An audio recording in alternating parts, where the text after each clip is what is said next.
keď sme v apríli oslavovali Veľkú noc, tak oni chránili Európsky front humanizmu a mieru na východe Ukrajiny, na Donbase. Srdce mi to láme, lebo vždy, keď prídem do nejakého ukrajinského mesta, vidím čerstvé hroby. Mladých mužov, starších mužov, chlapcov, zrelých chlapov. A to všetko je cena za našu i vašu slobodu. Tieto obete proste nám nedovoľujú sa vzdať. Máme zbierku pre skupinu Alfa špeciálnych operácií Zbrojných síl Ukrajiny. Prosím vás všetkých, pripojte sa do nej. My na Slovensku môžeme len finančne bojovať proti rašistickému ruskému fašizmu. Viete, u nás na Orave, keď začne horieť dom na kraji dediny od lesa, tak to nie je problém len toho suseda, ktorý horí, ale všetci v dedine sa zomknú a idú pomôcť hasiť. Keď sa tá ruská baganža dostane cez Ukrajinu, tak my Slováci sme prví na rane. Napriek tomu, že Ficiak lieta do Moskvy, tak vás prosím,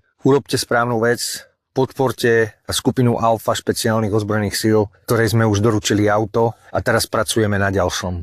Boh chráň Ukrajinu.